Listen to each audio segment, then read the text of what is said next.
Madame, Monsieur, bonsoir. Vous êtes sur Al24 News, vous regardez Cap sur l'Afrique, votre rendez-vous hebdomadaire avec les questions africaines.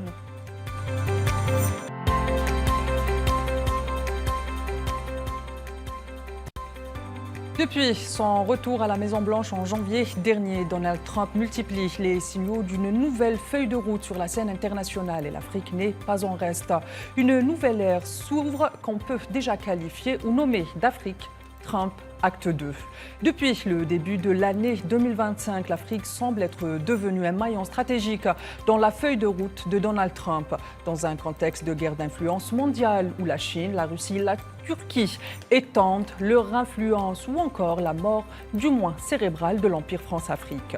L'accès aux matières premières, le contrôle logistique, les contrats commerciaux et sécuritaires sont évidemment les enjeux pour le continent. Le continent est devenu donc un terrain de compétition globale. Le 9 juillet dernier, cette stratégie américaine s'est matérialisée lors d'un mini-sommet à Washington, réunissant 5 chefs d'État africains et leur homologue américain.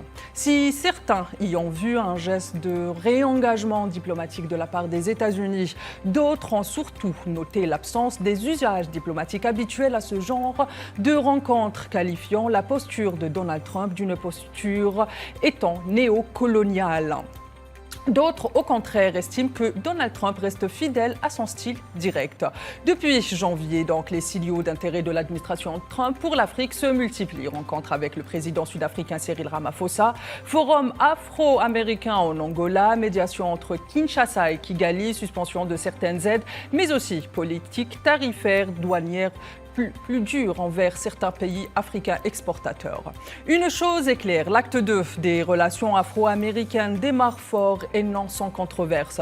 Les relations entre l'Afrique et les États-Unis ont toujours été ambivalentes, un lien symbolique fort porté par l'histoire afro-américaine. Mais les relations souvent déséquilibrées, guidées par des intérêts stratégiques asymétriques, ont surtout marqué l'histoire diplomatique entre les États-Unis d'Amérique et les États africains. Afrique-USA, Donald Trump veut-il vraiment séduire le continent africain ou c'est une séduction stratégique, calculée, géopolitique? Quelle vision a Trump pour ses relations avec l'Afrique? C'est les questions à laquelle nous allons tenter de répondre ce soir. Madame, Monsieur, installez-vous confortablement. Cap sur l'Afrique, c'est dans un instant.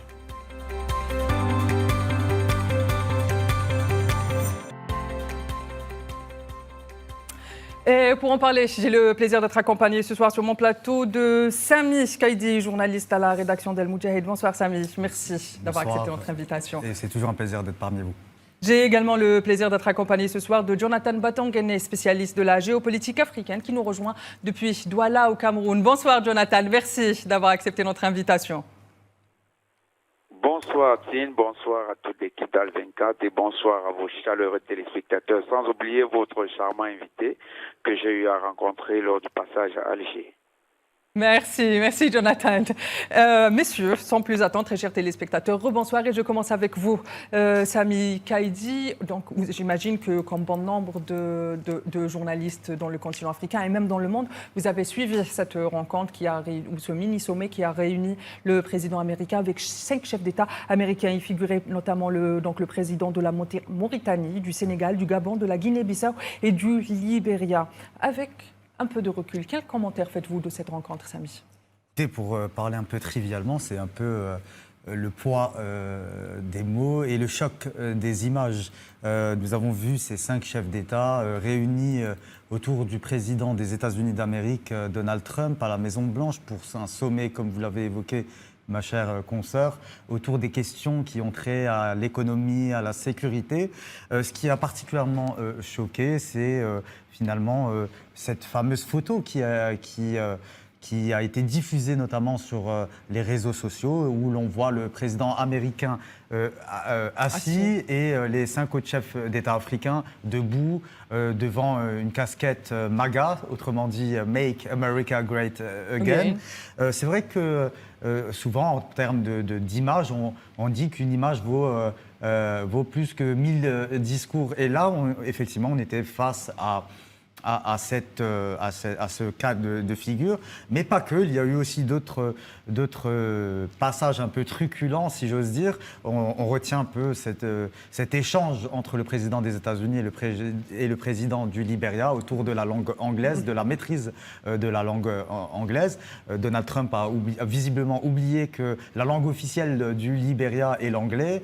Pays qui est... Et même la création même du Libéria. Voilà, en 1822, qui a un parcours assez particulier, car c'est un pays qui a été créé pour accueillir les esclaves affranchis en provenance des États-Unis. Afro-descendants. Voilà, les afro-descendants. Je viens vers vous, Jonathan. Alors, Jonathan, de votre côté, qu'est-ce que vous pouvez dire ou quel commentaire faites-vous du choix des 5 pays? On a l'impression que ça a été un choix un peu aléatoire. Il y a un pays qui appartient à la Ligue arabe, qui est un pays également sahélien. Je parle de la Mauritanie. Il y a des pays qui sont également dans l'Afrique de l'Ouest, un pays en transition. Quel commentaire faites-vous du choix de ces 5 pays?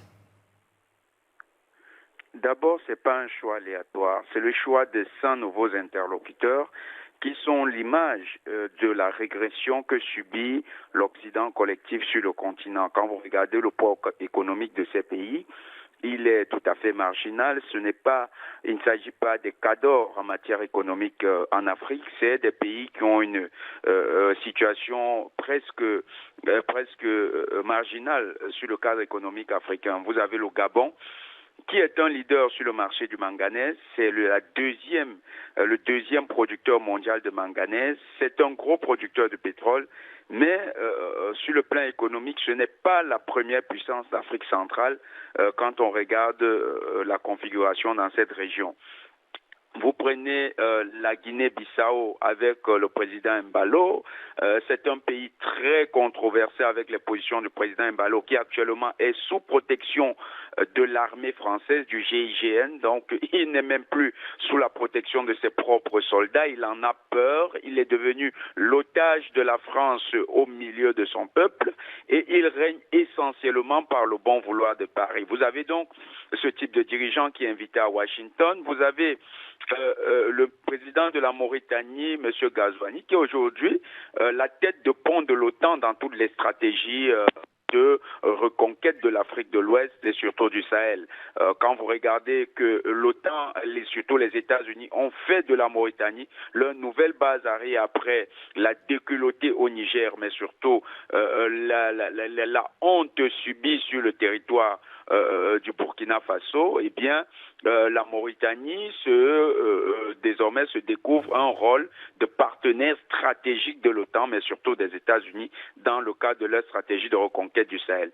Vous avez ensuite le Libéria, mais le Libéria, comme l'a expliqué tout à l'heure mon frère Samir, il l'a bien expliqué, c'est d'abord une histoire coloniale particulière, c'est une enclave créée pour changer la donne en Afrique de l'Ouest avec les esclaves affranchis qui avaient été ramenés, surtout afro-descendants, qui ont été ramenés sur le territoire du Libéria et qui se sentaient une certaine supériorité. Et c'est là encore une aberration historique parce que c'est caractéristique des nouvelles classes sociales dans les néocolonies. Et là-bas, au Libéria, c'est les esclaves affranchis qui ont cru bon devenir les maîtres et les autres devenir leurs esclaves. Ça a été la cause d'une guerre civile qui a traversé le pays, qui a causé la mort de plusieurs millions de personnes. On a vu des génocides à l'appel être réalisés dans ce pays. C'était devenu l'un des cas d'école de la déstabilisation. Il faut noter que cette déstabilisation, avec la bénédiction de Washington, des seigneurs de guerre comme Charles Taylor qui ont émergé, étaient d'abord des protégés de Washington parce qu'ils émergent de toute la géopolitique de Washington dans ce pays, le Libéria. Après, vous avez le Sénégal, la dernière écurie du néocolonialisme. On avait dénoncé ce tandem Sonko Diomaye comme étant une imposture parce que prétextant être des panafricanistes, ils étaient en fait à la solde du département d'État et leur jeu est totalement également découvert avec cette invitation de Donald Trump. On a d'ailleurs vu Joe Maifai dans ses postures de larbin très docile venir poser les problèmes entre la France et le Sénégal devant Donald Trump, comme si Donald Trump était désormais le patron à qui revient la responsabilité d'aller plaider la cause du Sénégal auprès de la France. Donc, vous avez des pays qui sont aujourd'hui dans la phase de la stratégie états-unienne de reconquête de l'Afrique. Ils n'ont pas un poids économique, mais ils ont des positions stratégiques. Le Libéria est à côté d'un grand pays qui s'appelle la Côte d'Ivoire. Le Sénégal est une porte d'entrée dans le golfe de Guinée, surtout avec un fort ancrage, le port de Dakar, sur une grosse influence sur le Mali, sur le Burkina Faso, donc une capacité d'influence sur l'AES. Vous avez la Guinée-Bissau qui est aujourd'hui une porte d'entrée de la drogue, du marché de la drogue. Il faut noter que le grand marché de la drogue est parrainé par les services secrets états-uniens, notamment le FBI et la CIA. Donc, avoir un pays qui est aujourd'hui la fenêtre d'entrée de la drogue en Afrique de l'Ouest, dans le giron états-unien, c'est toujours une très bonne chose pour les États-Unis. Bien sûr, dans le Make America Great Again, il s'agit des intérêts états-uniens. Enfin, vous avez le Gabon. Le Gabon, c'est un pays dont la transition est parrainée par Washington et reçoit la bénédiction de Paris. Donc, on a là les nouveaux interlocuteurs de Washington qui sont pas des colosses sur le plan de la scène politique et économique africaine, mais qui montrent en fait que désormais Washington est prêt à s'accrocher même à la queue d'un serpent pour rester influent en Afrique. Très bien, Samy, à la lumière de ce que vient de nous expliquer Jonathan sur l'intérêt géopolitique que peuvent porter les pays qui ont participé à son mini-sommet, notamment pour permettre aux États-Unis de regagner de l'influence, que ce soit en Afrique de l'Ouest ou encore au Sahel. Vous avez dit tout à l'heure qu'une image était mieux que 1000 mots finalement. Mais il y a eu des déclarations de Donald Trump qui ne sont pas passées inaperçues. Lorsque, par exemple, Trump qualifie les 5 pays d'endroits, je cite, dynamiques, avec des terres très rares, grande valeur, de super minerais, des grandes réserves de pétrole et des gens merveilleux, ajoutant qu'il y a un grand potentiel économique en Afrique. Comment peut-on qualifier justement cette déclaration de Trump, en particulier quand il dit qu'il y a des gens merveilleux, mais aussi, est-ce que cela résume justement Jonathan parlait d'un réflexe paternaliste et d'un réflexe néocolonial. Est-ce que finalement cette phrase donne le temps de cette nouvelle stratégie américaine en Afrique ? Oui, la phrase, en son sein même, elle porte les germes quand même d'un paternalisme, d'une volonté d'être un petit peu cette superpuissance en face de petits pays, etc. D'ailleurs, on l'a pu le constater, notamment avec la manière dont le président américain s'est exprimé avec les chefs d'État, en leur demandant de se présenter en quelques secondes, leur coupant par moment la parole. Mais effectivement, le fond de la question reste des intérêts pécuniaires, géoéconomiques et géostratégiques par extension. Et il convient de signaler que l'on a pu constater que ces pays sont des pays à fort potentiel tant en termes de minerais, de ressources naturelles. Il faut rappeler que la Mauritanie voisine, mais également le Sénégal, se sont singularisés par des découvertes importantes en hydrocarbures et particulièrement en gaz. Il faut aussi ajouter un point, je pense, assez focal, assez saillant, c'est que les États-Unis d'Amérique ont une nouvelle perspective sous la présidence Trump, c'est-à-dire qu'ils ont battu d'un revers de main toute forme de multilatéralisme, privilégiant en fait des rencontres bilatérales. Et on voit un président Trump qui finalement veut aller à la rencontre de ses chefs d'État pour finalement signer des accords, et on a pu le voir notamment avec la Mauritanie, en ce qui concerne un peu toutes les ressources halieutiques de ce riche pays voisin. En termes, c'est une zone poissonneuse avec l'Atlantique. Et on observe donc une volonté américaine de redessiner finalement cette présence qui était un peu timide les années précédentes et compte tenu de la, on va dire entre guillemets, de l'appétence qu'ont les grandes puissances vis-à-vis de l'Afrique, les États-Unis veulent également, je pense, leur part de ce marché. Très bien, Samy. Je viens vers vous. Jonathan, Samy vient de nous expliquer finalement que ce qui importe le plus les États-Unis, d'ailleurs Trump ne s'en cache pas, ce sont les accords commerciaux, ce sont les intérêts économiques, en particulier les intérêts stratégiques des États-Unis. Et Samy a dit qu'on a vu les présidents américains, les présidents africains face à Trump se présenter leur pays, mais on les a aussi vus présenter la richesse de leur pays. Mais cela dit, Jonathan, des rapports, je n'aime pas citer souvent, mais c'est des rapports qui sont concrets, c'est des rapports qui sont étudiés. Des rapports de la Banque mondiale affirment que finalement, en dépit de ses richesses, l'Afrique aura du mal à sortir ou à transformer la richesse en développement durable. Mais finalement, dans quelle mesure les promesses de Trump, les contrats de Trump ou les contrats avec d'autres puissances peuvent-elles réellement contribuer à inverser cette tendance, ou est-ce qu'elles risquent finalement de continuer à produire ou à continuer dans la ligne d'un modèle économique d'extractivisme beaucoup plus? Vous savez, tout ceci arrive à un moment où les États-Unis voient les échanges internationaux se dérouler avec un recul de la puissance du dollar de 11% dans ces échanges. 11%. C'est un record parce que on avait déjà vu ces échanges diminuer entre 2022 et 2024. Mais là, en 2025, ce qui s'est passé au mois de juin est inédit. C'est 11% des échanges internationaux qui ont désormais échappé au dollar. En fait, pour les États-Unis, il faut contrôler ce marché des matières premières. Il ne s'agit pas pour eux d'investir. Si vous prenez l'histoire des relations économiques entre l'Afrique, surtout subsaharienne, et les États-Unis, et même si on prenait l'Afrique globalement, vous verrez que les États-Unis sont l'un des plus faibles investisseurs dans les projets de développement africains.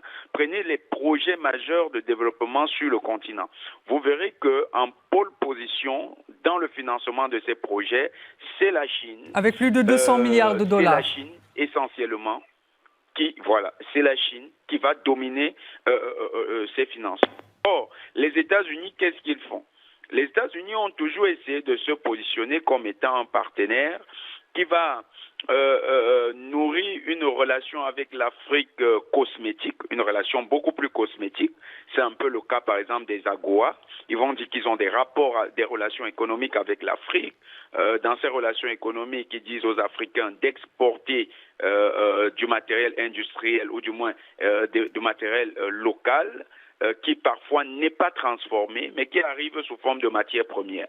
Et les États-Unis, en retour, vont exporter vers l'Afrique des produits manufacturés. Et l'on a remarqué que même lorsque ces marchés africains étaient ouverts aux produits manufacturés états-uniens, les questions de normes et les différences de normes entre les produits validés sur le marché états-unien et le produit consommé en Afrique font que ces différences font qu'il y a inadéquation entre les marchés, entre les produits de l'industrie manufacturée états-unienne et le marché africain. Donc, finalement, les Africains même ne consomment pas les produits états-uniens. Il y a énormément de barrières, que ce soit sur le plan de la qualité, sur le plan du transport, des coûts logistiques, des coûts entre les États-Unis et l'Afrique, que même lorsque les États-Unis disent vouloir faire un effort pour entretenir des relations commerciales avec les pays africains, cette relation n'existe véritablement pas. Seuls quelques pays peuvent se targuer d'entretenir une relation économique un peu fructueuse. C'est des pays comme l'Afrique du Sud, même si aujourd'hui, même le président Ramaphosa a dit que la relation avec les États-Unis n'est pas profitable pour l'Afrique du Sud. Donc, les États-Unis peuvent-ils véritablement contribuer? Est-ce que les États-Unis ont une culture de contribuer au développement? Si ils le font, c'est essentiellement à travers des organismes dont la coopération est désuète, décriée et même rejetée par les Africains. C'est par exemple le FMI, la Banque mondiale. Et quand les États-Unis, à travers le FMI et la Banque mondiale, parlent d'intervenir en Afrique, c'est toujours dans une logique d'assujettissement. Donc, la coopération économique avec les États-Unis reste du domaine du néocolonialisme. Elle ne rentre jamais dans la coopération gagnant-gagnant.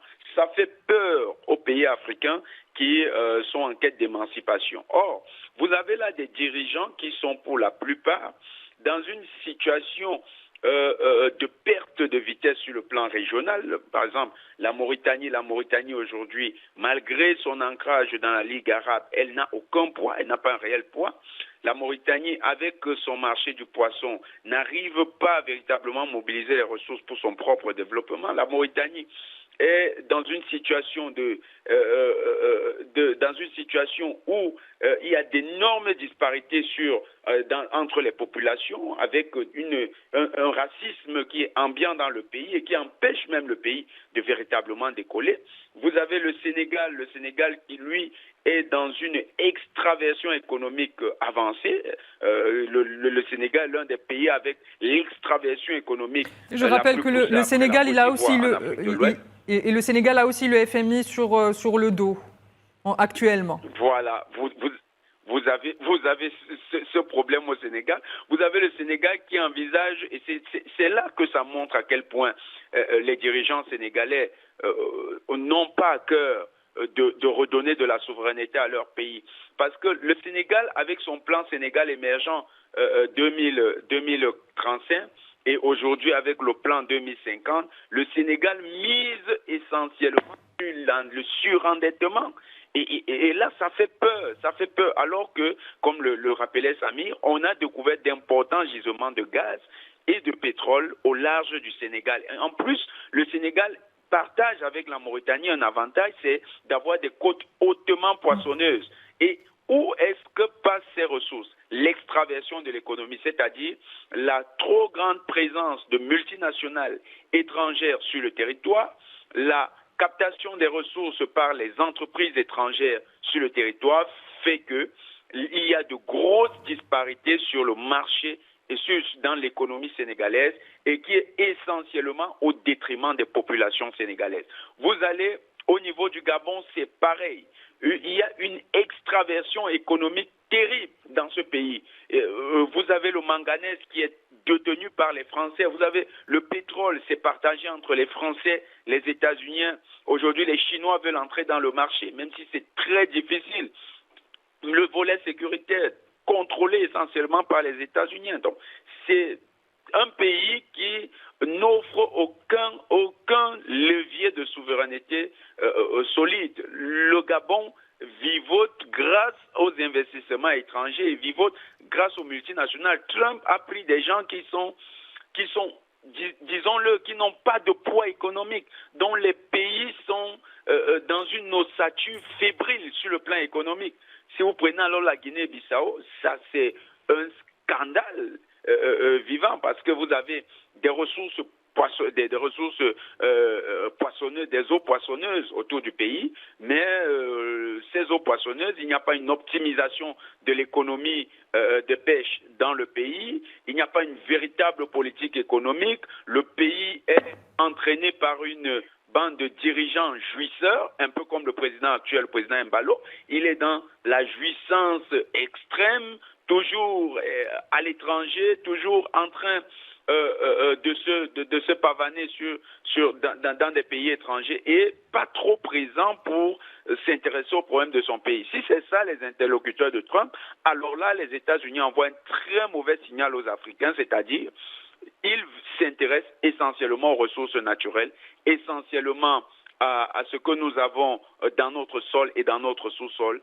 Il ne veut pas, les États-Unis ne sont pas engagés dans une véritable réflexion de réforme de son rapport et de leur rapport économique aux pays africains et d'engagement au développement véritable des pays africains.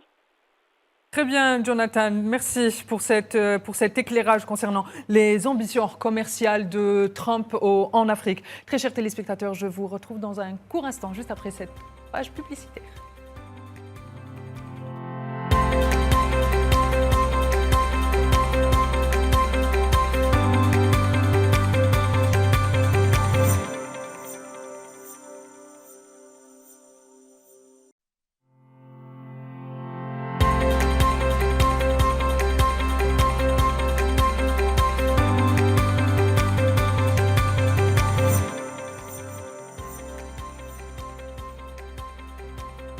chers téléspectateurs, bienvenue sur le plateau de Cap sur l'Afrique. Ce soir, on s'intéresse donc aux relations que semble vouloir entretenir le président américain avec le continent africain à la lumière du mini-sommet du 9 juillet dernier qui a réuni 5 présidents africains avec leur homologue américain.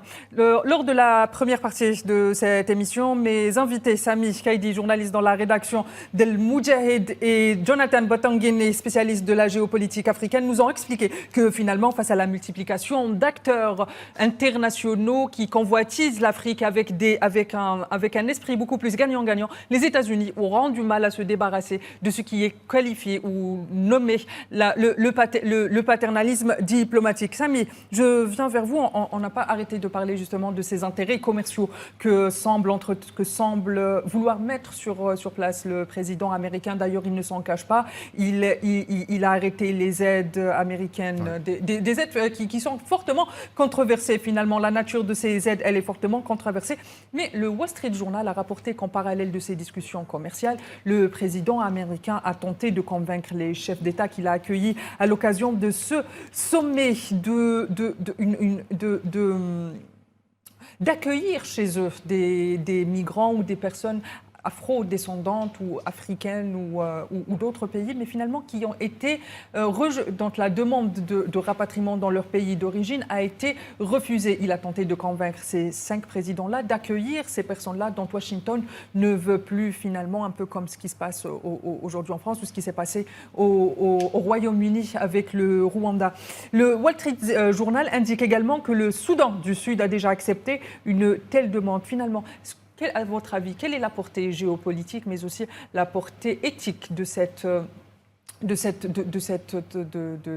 proposition de Trump? Est-ce qu'il n'est pas ici question d'un chantage qui peut fragiliser les souverainetés africaines, mais est-ce que ce n'est pas surtout une forme d'ingérence dans les affaires intérieures de ces pays-là?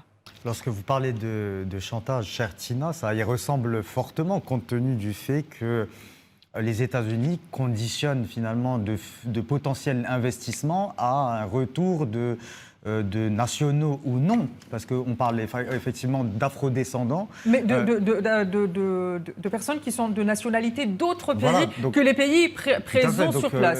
Pas uniquement des nationaux, mais également des afro-descendants. Et par conséquent, c'est une question qui est extrêmement dure pour ces pays africains, car elle contrevient de façon directe aux souverainetés nationales, mais aussi à la sécurité de ces pays, car nul sait qui peut être envoyé quel migrant expulsé peut être envoyé à destination de ces pays africains. Vous avez parlé également de l'aide américaine avec l'USAID, mais pas que. Il faut rappeler à nos chers téléspectateurs que lors de la dernière conférence internationale sur le financement du développement durable qui s'est tenue le 30 juin dernier à Séville, les États-Unis ont marqué par leur absence.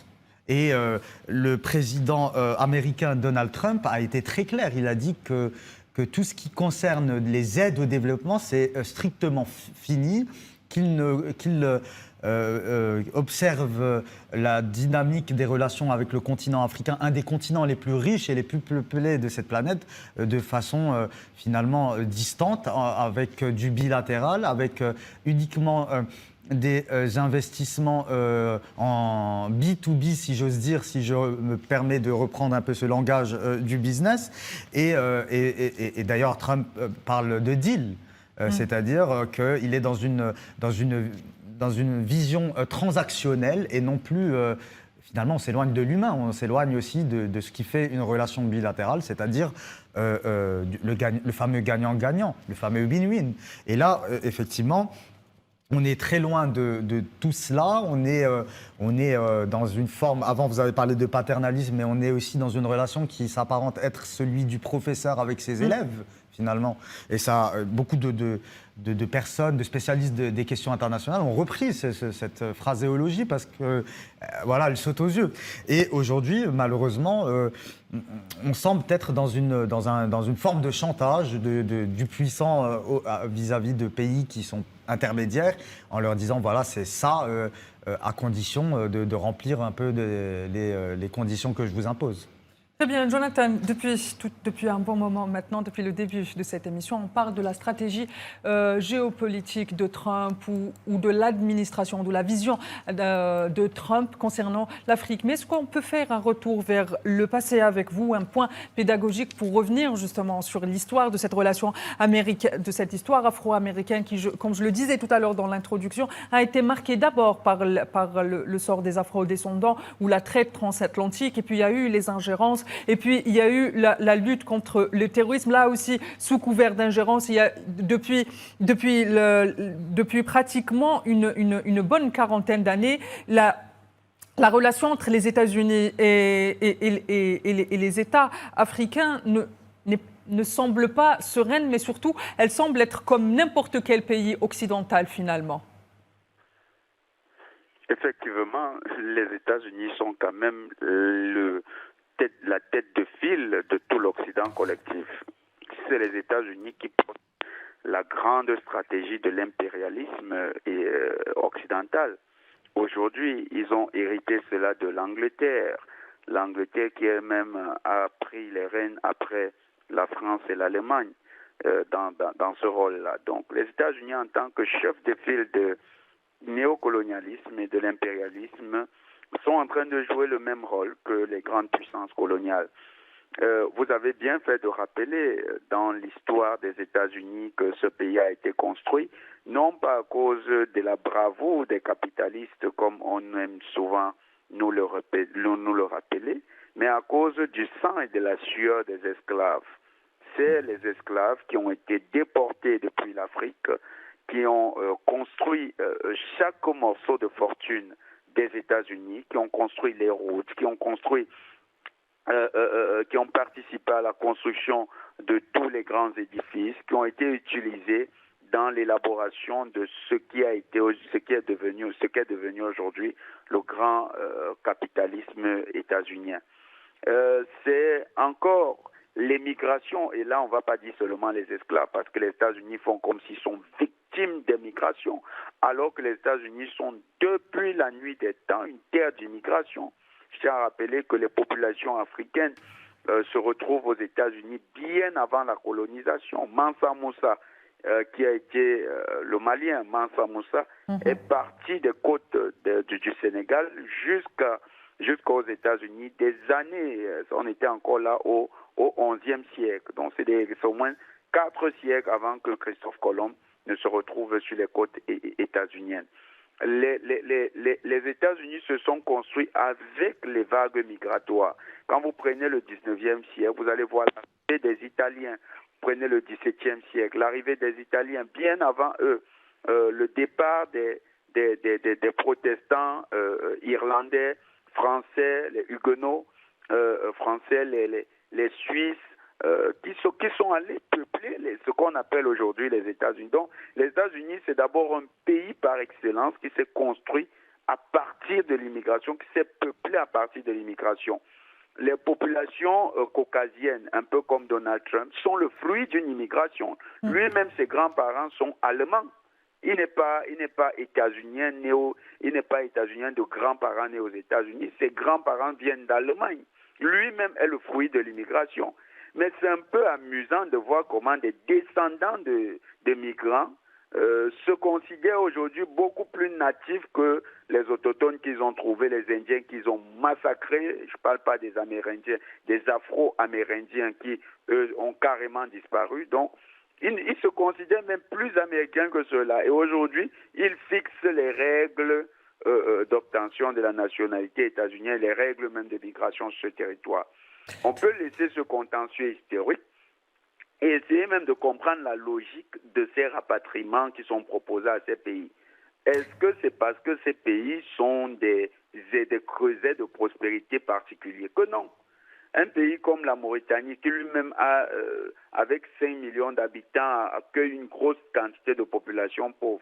Qu'est-ce qu'il peut faire si on lui envoie encore des migrants qui sont pour la plupart des migrants économiques? Est-ce que la Mauritanie a les moyens de gérer ce genre de problème, même si les États-Unis disent qu'ils font une aide à la Mauritanie? Le Sénégal a un seuil de pauvreté assez élevé, plus de 20% de la population vit en dessous de la pauvreté. Est-ce que le Sénégal peut gérer les flux de migrants économiques? Le Gabon, est-ce qu'il peut gérer? Rien qu'en Afrique centrale, ici, le Gabon a peur des migrants économiques camerounais qui ne sont pas, je ne dirais pas, ils ne sont pas des millions, ils sont des centaines de mille. Mais comment le Gabon va gérer, cette fois-là, un rapatriement de populations hétéroclites venant de plusieurs horizons sur son territoire? Ça, c'est carrément de la bêtise. Je ne parle pas ne parlons pas de la Guinée-Bissau. Guinée-Bissau, même rien que l'étendue du territoire, c'est une île. C'est pas grand-chose, c'est un petit territoire. Est-ce que la Guinée-Bissau peut, sur 10 ans, gérer des flux d'arrivée de migrants économiques de l'ordre de seulement 50 000 par an? C'est impossible. La pauvreté prendrait là-bas des proportions assez galopantes. Et en plus, maintenant, les problèmes qui en découleraient, les problèmes de reconstruction identitaire, c'est-à-dire les migrants qui arrivent, qui viennent d'autres cultures et qui doivent recomposer ces cultures dans les pays d'accueil. Est-ce que ces pays ont l'ingénierie sociale, culturelle, politique pour gérer ces questions? Que non.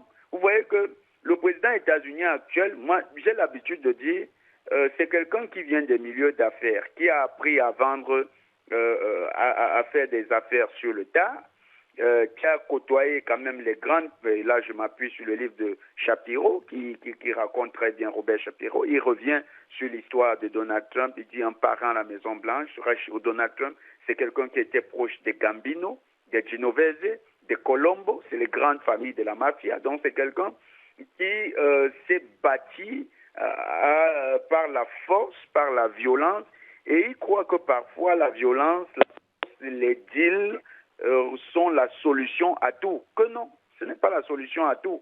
Là, il est face à un problème très complexe, le problème migratoire.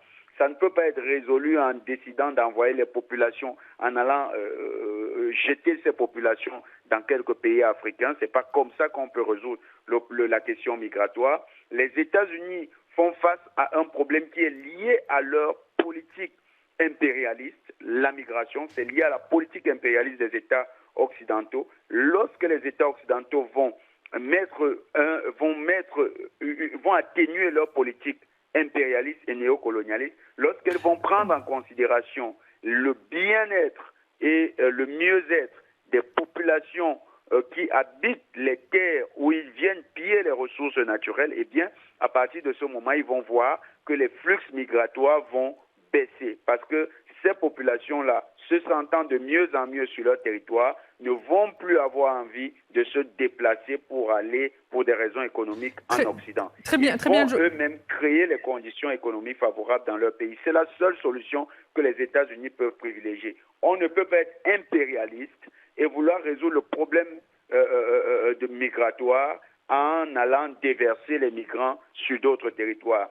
C'est amplifier ce problème parce que ces migrants qui iront au Gabon, ils vont se doter encore de capacités. Il faut noter que certains migrants, c'est en cours de route qu'ils se dotent du capital pour atteindre leur destination finale. Donc, ces migrants vont retravailler dans le sens inverse pour revenir aux États-Unis. Les États-Unis. Très bien. Jonathan, j'aimerais rebondir sur... Jonathan, j'aimerais rebondir sur ce que vous avez dit. Vous avez parlé justement de cette douloureuse histoire qui est la transatlantique, mais aussi la disparition ou l'épuration ethnique des Afro-Amérindiens, ajouter à cela l'ensemble des exactions qui ont été commises à l'encontre des Afro-descendants. Je parle notamment de la lutte pour les droits civiques. Mais justement, Jonathan, est-ce que finalement cette question aujourd'hui, elle nécessite aujourd'hui un travail de mémoire pour les Afro-descendants, pour l'ensemble de ces crimes qui sont, je rappelle, qui sont reconnus par l'ONU comme étant des crimes de guerre et des crimes contre l'humanité. Par ailleurs, il y a aussi cette culture afro-descendante, cette culture afro-américaine qui est la musique, qui est le cinéma, qui est le théâtre, qui est le sport, qui est la danse, qui marque la culture, qui marque la pop et qui marque l'urbain américain, qui est présente dans la culture américaine. Mais elle n'est pas présente dans le soft power américain. Le soft power américain, je ne sais pas si je peux employer ces termes, il est basé sur une communauté blanche, sur le citoyen américain blanc, alors que finalement ce lien qui le lie à l'Afrique pourrait servir dans le cadre du soft power en direction de l'Afrique. Mais pourquoi il est aujourd'hui si superficiel et si absent des relations diplomatiques entre le continent africain et les États-Unis d'Amérique? En fait, les sous-cultures des afro-descendants que vous avez citées, notamment la pop music, le pop art et le sport, tout ça, ça ne participe pas du soft power parce que pour les États-Unis, il s'agit de la gestion interne de la minorité afro-descendante. Et cette gestion est basée sur une économie souterraine. La pop music que vous avez citée est liée au marché de la drogue.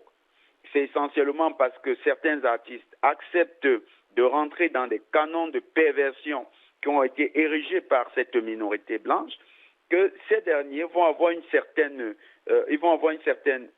aura auprès des populations noires, vont servir de modèle d'enregimentement et vont entraîner des jeunes dans cette culture qui, quand vous regardez, vous interrogez le fond, elle ne vise pas l'élévation des populations noires. C'est vrai qu'il y a un certain rayonnement international.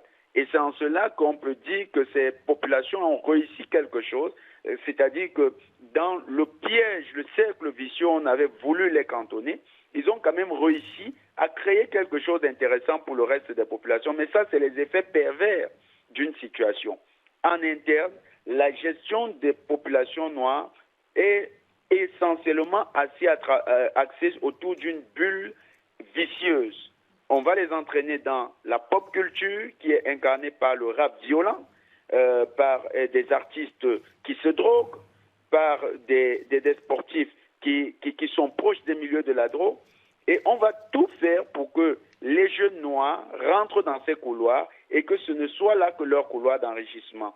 On va très peu valoriser les jeunes noirs qui font des études, qui sont sérieux, qui réussissent leur vie à travers des couloirs assez valorisants.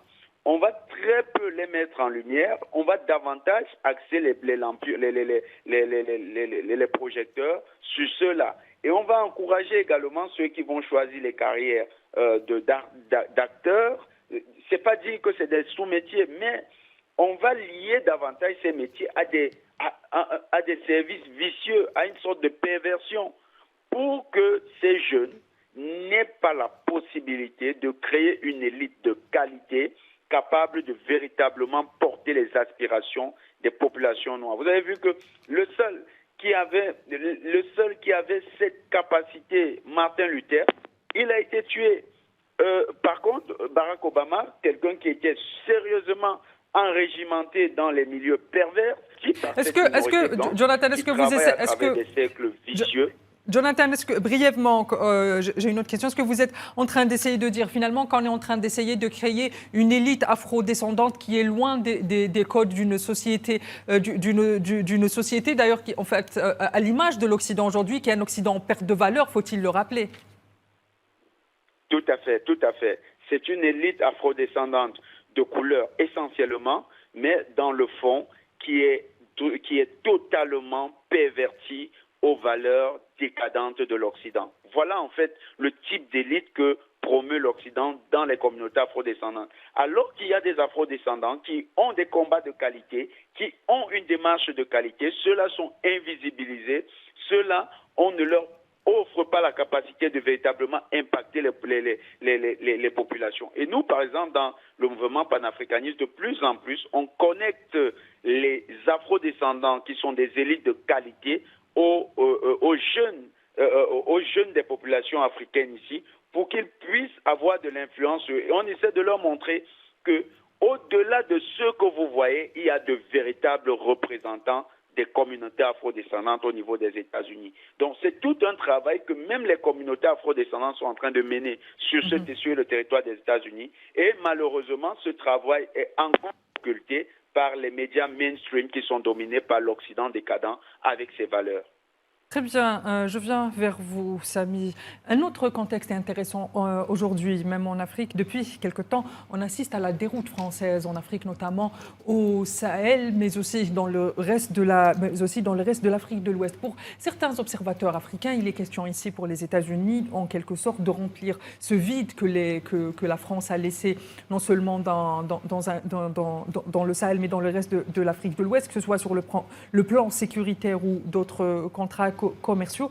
Est-ce que finalement, là, il est question d'une France qui se fragilise de plus en plus et qui a de plus en plus du mal à s'imposer finalement, parce que c'est ce qu'ils font les Occidentaux, à s'imposer dans ce qu'elles considèrent comme étant son précaré naturellement, mais aussi qu'est-ce que cette rivalité finalement entre la France et les États-Unis révèlent sur l'Occident en général. L'Occident qui s'est toujours présenté comme étant un bloc uni, comme étant un bloc qui défend les mêmes intérêts. Aujourd'hui, les États-Unis et la France, sur plusieurs dossiers, ils ne sont clairement pas sur la même longueur d'onde. Au final, c'est vieux comme l'histoire du monde. Permettez-moi de paraphraser Hobbes. L'homme est un loup pour l'homme, et on a pu l'observer aussi au niveau des puissances occidentales. Depuis le coronavirus, on a pu constater qu'effectivement, de plus en plus de puissances, notamment européennes, se sont désolidarisées. L'Italie est restée malheureusement seule face à la pandémie, et on a pu voir également que les États-Unis, et à cette époque-là, c'était cet États-Unis qui avait aussi piqué un petit peu dans les masques et dans les réserves d'oxygène d'autres pays. On a pu voir un peu tous ces scandales. Et aujourd'hui, on peut... Pendant que je rappelle, il faut insister, pendant que le Sud globalisé était dans une logique d'entraide, dans une logique d'envoi de vaccins, notamment. Je fais référence à l'Algérie qui a aidé beaucoup de pays. Et qui a envoyé une aide spéciale à destination de l'Italie, il faut le rappeler. Alors, que ce soit vers l'Occident, que ce soit vers les pays du tiers-monde. Exactement, les pays le Sud global était en outre. Et ce qui est extrêmement intéressant, c'est de voir que finalement, pour ces puissances, quand les intérêts se divergent, eh bien, ils se séparent, et cette alliance qui apparaît finalement de visu n'est que factice finalement. Et je voudrais revenir aussi sur un point, parce qu'on a parlé, Jonathan a parlé avec beaucoup d'attention sur la question des migrations, et c'est vrai qu'il y a beaucoup de fantasmes et beaucoup de désinformation quant aux migrations africaines. Il faut rappeler que les migrations en Afrique sont surtout intra-africaines. 80% des migrants africains sont à destination d'un pays du continent africain. Seulement 20% vont en dehors du continent. Et un autre point, il y a beaucoup aussi de fake news par rapport à toutes ces questions. Et permettez-moi d'aborder un peu les questions de sémiologie. Et là, c'est extrêmement enrichissant. Pourquoi ? Parce qu'on parle souvent d'Afro-Américains, mais on ne parle jamais d'Euro-Américains. Alors que la population des États-Unis est totalement une population de migrants. On peut revenir aux pères fondateurs, à toute cette histoire qui a été faite aussi dans la douleur aux États-Unis, avec les pères fondateurs, avec les conservateurs. Et là, c'est extrêmement intéressant. C'est même assez pertinent, parce que ça montre comment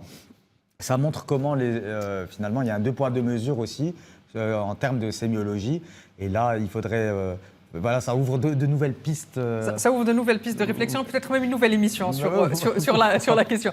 Jonathan, j'ai une dernière question et vous aurez deux minutes. Finalement, on parle depuis tout à l'heure de cette rivalité entre les pays occidentaux concernant le appétit sur l'Afrique ou même d'autres puissances. Finalement, comment l'Afrique peut-elle tirer profit de cette rivalité entre les pays occidentaux ? Jonathan, vous avez même pas 2 minutes.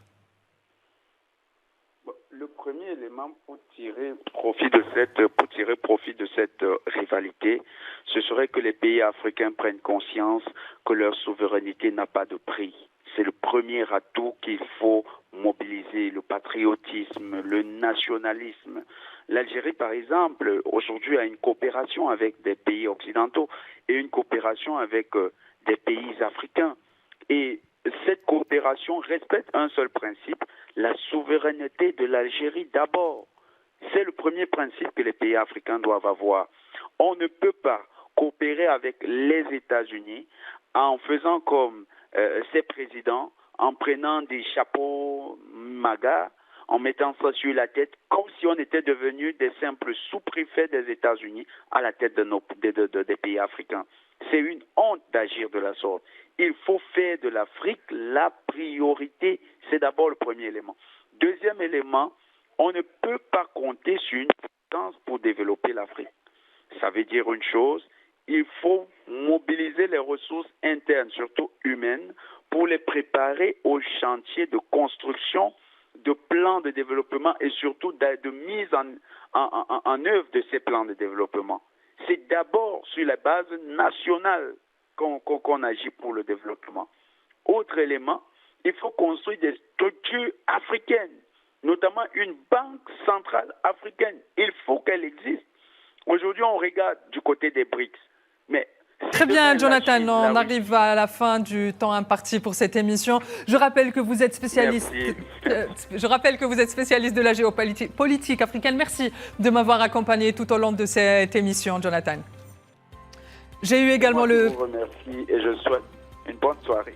Très bien, merci Jonathan. J'ai eu également le plaisir d'être accompagné ce soir sur mon plateau de Sami Kaidi, journaliste dans la rédaction El Moudjahid. Merci Sami, c'est toujours un plaisir de vous recevoir. Plaisir totalement partagé. Sinon.